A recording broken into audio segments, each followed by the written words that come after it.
আজকে বৃহস্পতিবার আর আজকে আমি গুড মর্নিং বলে শুরু করব না ব্যাড মর্নিং বলে ব্লগটা শুরু করব আমি নিজেও জানি না, কারণ আজকে সারাদিন ধরে আমার সাথে ভালো মন্দ অনেক কিছুই ঘটেছে। তো তোমাদের সাথে শেয়ার করছি, তো ব্লগটা কন্টিনিউ দেখতে থাকো। ঘুম তো আমার একদমই ভাঙতে চাইছিল না, কিন্তু ক্লাস আছে তাই কোনো রকমে নিজেকে ধাক্কিয়ে তুলে একটু ফ্রেশ হয়ে নিলাম। এখন বাজে 8:30 আর 10টার সময় ক্লাস আছে। তো আমার যেতে ওই প্রায় 50 মিনিটের মতন লাগবে।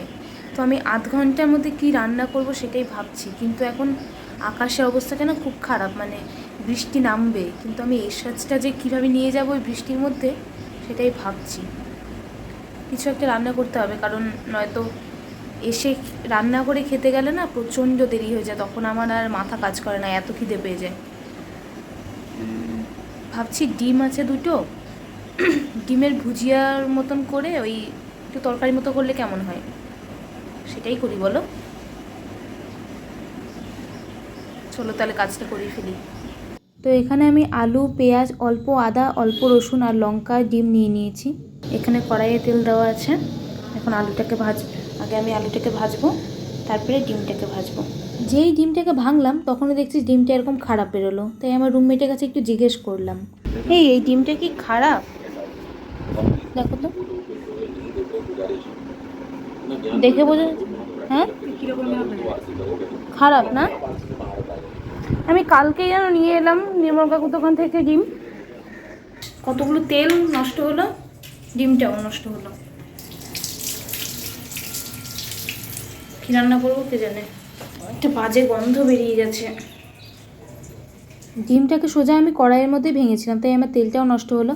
যাই হোক, তারপরে কড়াই ধুয়ে আবার কড়াইটাকে বসিয়ে দিলাম, আর পরের ডিমটা বেশ ভালো ছিল, তাই এটাকে নিয়ে আমি একটু নাড়াচাড়া করে কোনো রকমে ভুজিয়া করে রেখে দিলাম, কারণ আর সময় নেই। এগুলো করতে করতে আমার আর রান্নাটা হলো না, তাই তাড়াহুড়ো করে একটু রেডি হয়ে নিলাম। আর তোমরা বলতেই পারো যে তাড়াতাড়ি ঘুম থেকে উঠলেই তো হয়, কিন্তু না, আমার ইদানিং রাত্রি 2-2:30টার আগে কেন জানি না ঘুম ধরছেই না। তাহলে এত তাড়াতাড়ি কীভাবে ঘুম থেকে উঠবো? আর কলকাতার এই পচামার্কা গরমের মধ্যে যদি একটু ঠান্ডা আভাস পাওয়া যায় না, তখন বেশ ঘুমটা ভালো হয়, তখন আর ঘুম থেকে উঠতে ইচ্ছে করে না। তারপর আমি বাস স্ট্যান্ডে চলে এসেছি, আর যখন যেই বাসের জন্য আমি দাঁড়াই তখন আমি সেই বাস পাই না, এটা আমার সাথে সব সময় হয়। আর সকাল থেকে কিছু খেতে পাইনি, তাই একটু লাচ্চা বান নিয়ে নিয়েছিলাম, ওটাই একটু বাসের মধ্যে অল্প খেয়েছিলাম। এই উইকডেজগুলোতে অফিস টাইমে এত ভিড় থাকে বাসে যে আমি খেতেও পাইনি ঠিক মতো। তো আমি স্টেশনে চলে এসেছি, এদিকে আমার ট্রেনও চলে এলো। তো ট্রেনে উঠে আমি চলে গেলাম। আর এই যে জায়গাটা, এই জায়গাটা তোমরা দেখতেই পাচ্ছ, প্রচণ্ড ভিড় এক নাম্বার কথা, তার মধ্যে এতটা জল থাকে এখানে, প্রচণ্ডই নোংরা লাগে ওই জায়গাটা। তাই আমি এদিক দিয়ে এলাম, এখানে এসে দেখছি যে এখানে গেটটা বন্ধ করে দিয়েছে। আর কি করব, যেই রাস্তাকে আমি অপমান করলাম এতক্ষণ ধরে, সেই রাস্তা দিয়ে আমাকে ফিরতে হলো। কিন্তু একটা জিনিস ভালো, যে এই রাস্তায় গিয়ে দেখছি জল দেখা যাচ্ছে, মানে জলের ছাপ আছে, কিন্তু জল জমে নেই, কারণ এখানে একটা ড্রেনেজ সিস্টেম করে দিয়েছে। এতে আমি খুব খুশি হলাম। যাই হোক, তারপর আমি ক্লাসে গিয়ে একটু ফ্যানের হাওয়ায় রেস্ট করে নিচ্ছি, এতটা গরমে আমি পুরো লাল হয়ে কালো হয়ে যাই। তারপর আমি ক্লাসে বসে গেলাম।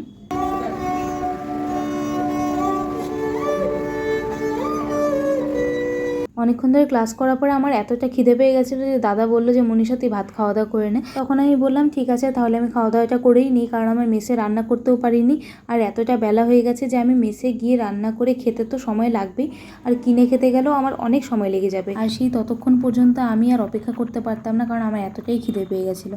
তারপরে আমি বেরিয়ে গেলাম, দক্ষিণেশ্বর পার করে আমি মেসে চলে এলাম। আর যেই ভয়টা পাচ্ছিলাম, সেই ভয়টার থেকে ভগবান আজকে আমায় বাঁচিয়ে দিয়েছে। বাইরে বৃষ্টি শুরু হয়ে গেল, আমি যেই ঘরে ঢুকলাম।